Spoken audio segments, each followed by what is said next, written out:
Hello, and thanks for watching. In this video, we will finish this round dining room table that we have made from one giant live edge slab of monkey pod. I'm new to this YouTube thing, so I wanted to share with you my first YouTube learning. And that is, if you happen to be a parent of a teenager and you go to, say, I don't know, your 15-year-old son, and you say, hey son, I've posted one video on YouTube. I'm a YouTuber.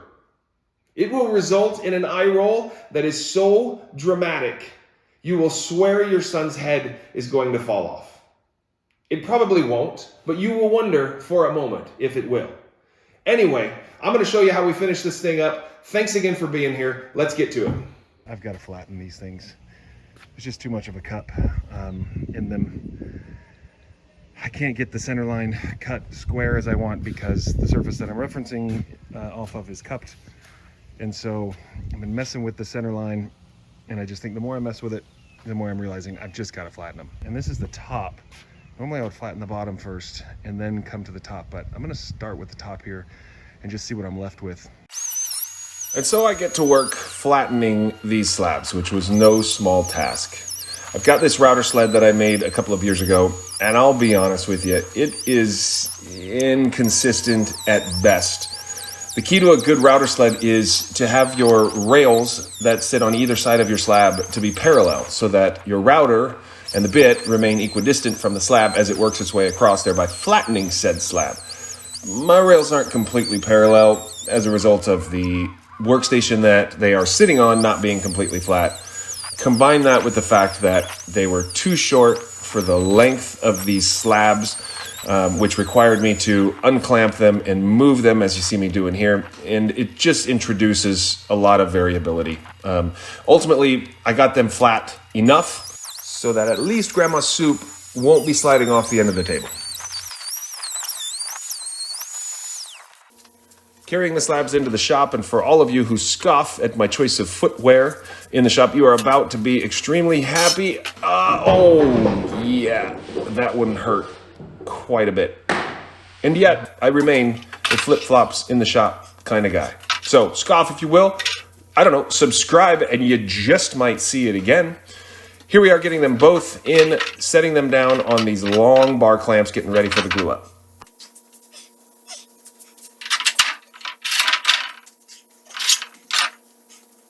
We are ready for our glue up. The amount of time that has elapsed between the last flattening video and now, I don't even want to tell you. Made some mistakes, got frustrated, and then walked away from it for 2 months. Had to cut new domino holes because I cut the other ones before I flattened. They're relatively flat now. The dominoes are aligned, ready to glue up, so we're gonna get to it. The glue up for these slabs wasn't all that difficult. It was a lot of glue over a lot of surface area with a bunch of dominoes. But ultimately, everything went fine. I had plenty of open time. Everything lined up just right. Here you can see what those dominoes do as they work into the mortises of each slab. They really help to level things out. It's important to run clamps both on the bottom and the top so that you're not pulling in one direction. I did go back and check the slab with a straight edge to make sure it was, again, relatively flat. I worked some sawdust and glue into some of the joint there just to hide it, and I'm super happy that this glue up is done.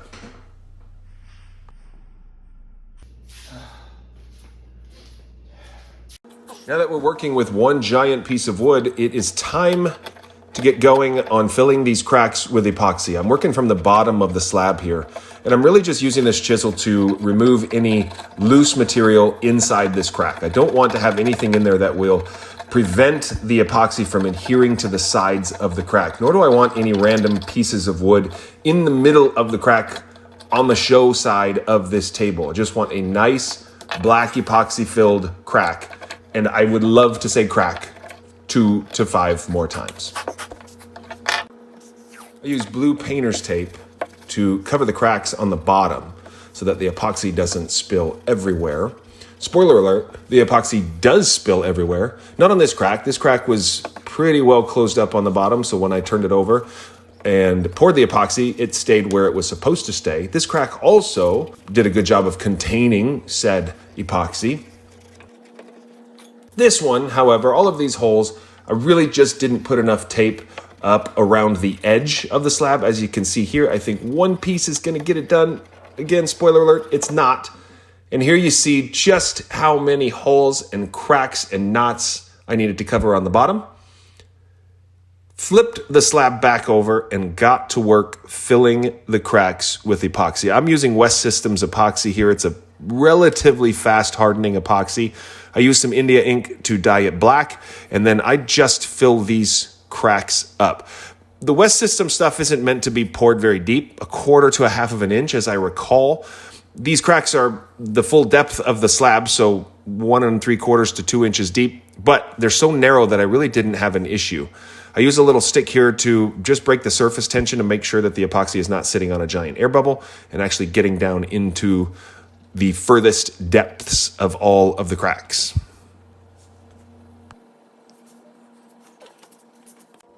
This crack gave me just a little bit of trouble because it's about 1/2 inch wide and also the full depth of the slab. So it did bubble up. It didn't like being poured as deep, but luckily when I smoothed out the top, it was just fine.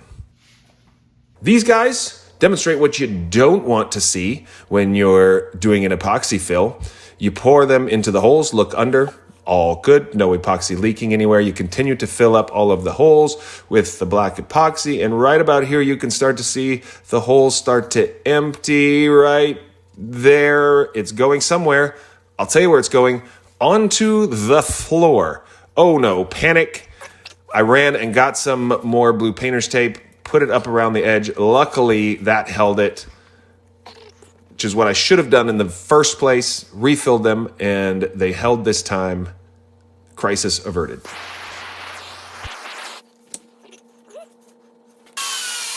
This is a big moment when doing a round table like this. The moment at which you finally get to cut out the actual shape of the table. I'm using a super simple router circle cutting jig here that I made from just a piece of plywood sitting around the shop. I've got it fastened in the middle there with just a screw that I cut the tip off of, so it's not threaded into the wood. I just drilled a hole that I could hammer that screw into tightly. I don't know if any of you guys share your shop with the riding mower, but I do. Should have moved it before, didn't. Got that out of the way, and as you can see, I'm just working my way around slowly. I will stop and hammer on that screw just to make sure that pivot point isn't moving and the screw isn't coming out. I will stop from time to time and use the shop vac to just clear the dust. Anybody that's ever used a router knows these things make a lot of dust, so I will clear the dust out in front of the circle cutting jig from time to time just to keep it clear. You can see there that there's a little unevenness in the two slabs out towards the ends. The top side of this now one slab is perfectly level, perfectly flat. So I took actually an electric hand plane to the underside just to even out some of that thickness variation across the two slabs, and it worked out just fine. Ended up making 2 passes with my router here to cut out the full circle. I'm going to show you the bit here that I used in just a minute. It's become my go-to bit for everything. It's ridiculously expensive, but one of the greatest tool purchases I've ever made. So again, took 2 passes with the router, got it probably 1/2 inch deep overall, and then went to work with my jigsaw after that. If you have the means, I highly, highly recommend it. It is so choice. Well, if you thought I was bad at woodworking, I'm worse at making YouTube videos. So finished cutting this out with a jigsaw and then use the flush trim bit to get it even all the way around. Oh, holy night. Unfortunately, after all the measuring and all the marking and all of the remarking and remeasuring, I still managed to cut right through one of the initial domino holes.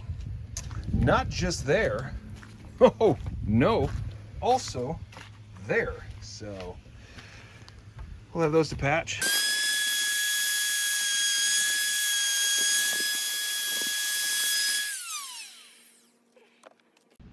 All right, so I made this base quite some time ago.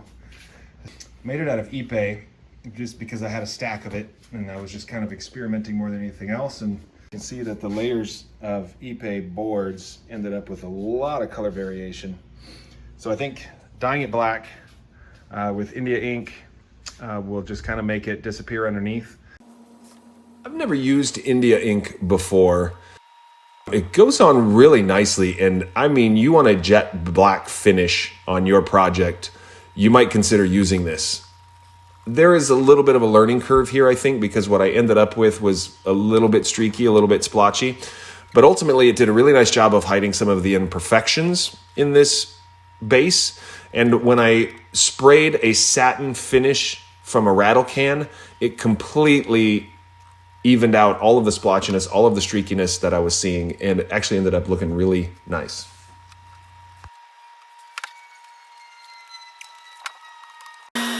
Here I'm cutting up some mahogany, which is a random choice just based on what I had sitting around that fit the size requirements for what I was about to make.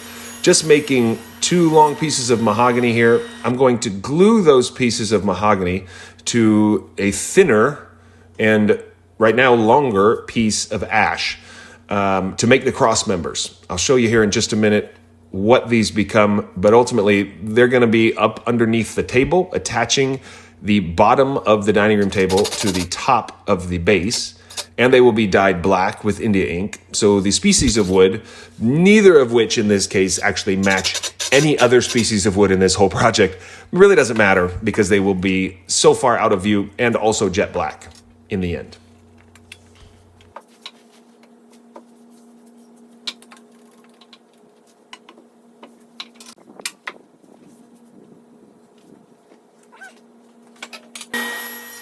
Now I have got to cut half laps in both of these cross members so that where they meet in the middle, they can half lap over each other. And this is just simply a process of taking 1/8 of an inch each time, that's the width of the saw blade, until you get the width of the mating piece completely cut out, and you have taken out exactly half of the depth of each piece, so that when they come together, they made up just perfectly, like that. I'm going to use a small piece of ash just to fill in those gaps there. Final fabrication step for these cross members underneath the table are to just cut off a 45-degree chamfer, if you will, on the ends, just to give it a little bit of style, as well as make it less likely that you're going to catch your knee on it when you're sitting at the table. Here we get to work assembling the base so you can see how this goes together. I'm going to turn it upside down here so that the half laps in the base actually can go together, and then I use connector bolts down through the one piece into threaded inserts in the bottom of the other piece to connect them together.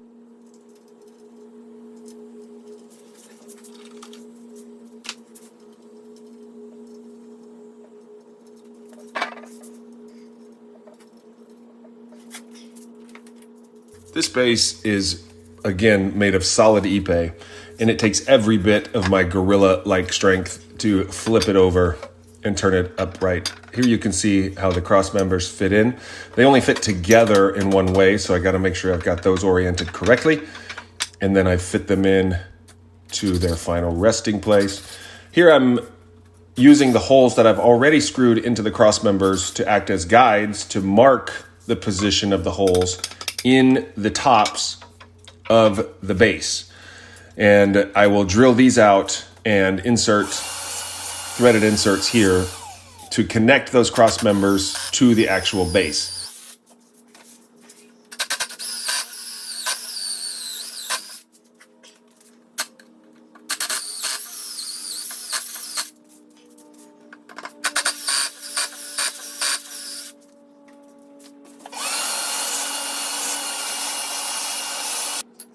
I like to use just a little bit of wood glue on the threaded insert before I screw it in.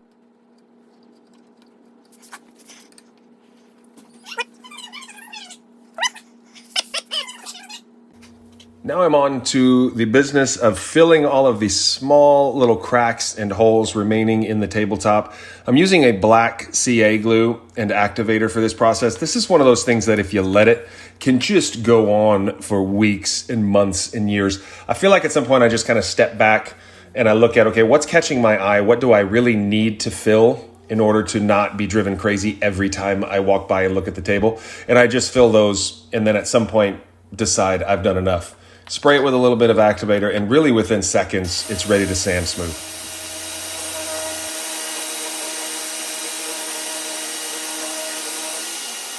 This is just mostly sanded to 100 the top. You can kind of see some of the epoxy fill that we did here. Some of the bigger cracks. Came out pretty well, I think. Had some knots that we just kind of had to do little fills in. Some other smaller cracks. The seam is not the best. The grain kind of turns in right here, and so that kind of emphasizes a little bit. Plus it wasn't the tightest, and so I'm hoping that once we get some finish on it, everything darkens up, that it'll disappear a little bit more. So I had my neighbor come over and stand by as I applied a coat of Rubio Monocoat to the bottom of the table. I really don't like to let any time pass between applying finish to the bottom of the table and when I flip it over and apply finish to the top of the table. If you let the bottom dry without having finish on the top, you're just asking for trouble with warpage over time. So I apply the Rubio Monocoat to the bottom. I use, oh wait, check this out. Yeah, turn it off before you plug it back in. It's an advanced woodworking maneuver that I just pulled there. I use a white Scotch-Brite pad cut and attached to my random orbit sander to rub that Rubio Monocoat in. I'm using the pure version of Rubio Monocoat, and then I use just a clean white rag to rub off any excess. As soon as I've got the coat on and as soon as I've got the excess rubbed off, we get busy flipping this monster over. I will let it dry like this on the bottom. It won't be perfect, but that's okay. I use a tack cloth to wipe off any dust from the top, and then I get to work applying the Rubio Monocoat to the actual eating surface. Again, I use a white Scotch-Brite pad on my random orbit sander to rub the Rubio Monocoat in.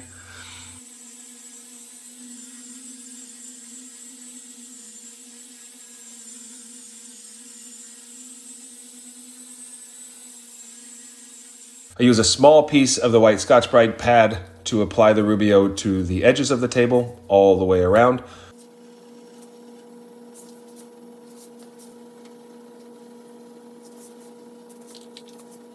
And then I like to come back on the actual show surface and use a white buffer pad on my random orbit sander just to finish getting off any excess Rubio. And also I think it adds just a little bit of sheen as well. Here is the moment we have all been waiting for. The tabletop with a coat of Rubio Monocoat on it, all finished. Now we just need to let it cure and get everything put together and moved into the dining room. The grain on this wood is absolutely spectacular in person. So again, we will use threaded inserts. There might be 100 threaded inserts in this project. I drilled the holes in the bottom of the tabletop, of course, using the base as a guide for the placement of those holes. And then once I have all of those threaded inserts placed, then it's just a matter of moving the base of the table into position, using a connector bolt down through the hole and into that threaded insert. Move on to the next one, and then once you have two of these in place, assuming all of your holes were drilled in the right spots, you don't even need to look in the hole anymore. Everything should be lined up. So I put them all in loosely. I used several of them to hold the base to the table. And then work my way around, tightening them all up with an Allen wrench, and this thing is finished. Upside down, but finished. And we're happy. Time to move this thing into the formal dining room. Said another way, time to put it into the place where it will never actually get used for its intended purpose. I mean, whoever uses their formal dining room table? I don't know that we ever used the one that it's replacing. But anyway, it's going to look great. The dog is super excited. His name's Indiana Jones. Call him Indy. Yep, we named the dog Indiana. Put the base into place. Put the top into place. Obviously, with the round table, you got to mark which hole goes with which hole so that they line up properly. Put all of the connector bolts in. tighten those things down again with an Allen wrench, and this thing is done. Here are the finishing shots. The grain and the figure in this slab are absolutely incredible. I had this idea for a couple of years actually, and it just took me a long time to see it through and find just the right slab that I didn't have to take out a second mortgage to purchase. And seeing it now finished in position in our home, I just couldn't be happier.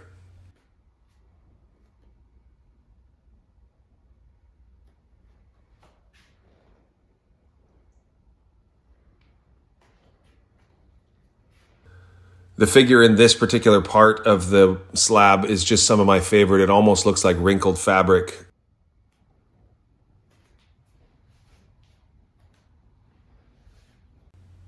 The base of the table, you can see here, again, while not perfect, I'm super happy with. It's super solid. This table is never going anywhere. I think the India ink, again, once I got finish on it, ended up looking really nice, and it holds the table, adds a little bit of style when you do see it, and I just love the way that it turned out. The epoxy fills came out great, I think.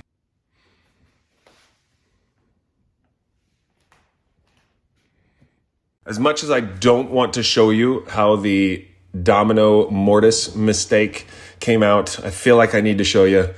I'm not proud of it. I chiseled out some more to make it look like a crack and filled it with black epoxy. And then I figured out, here's how you fix it. And fixed. Crisis averted. I want to thank you guys again for taking the time to watch this. I hope that you enjoyed it as much as I enjoyed putting it together. I have got some really cool projects coming up that I'm really excited to share. If you're so inclined, please feel free to subscribe so that you can see those when they come. Also, a touch of the like button on this video would help out tremendously as I work to get my channel built up. Thanks again. See you soon.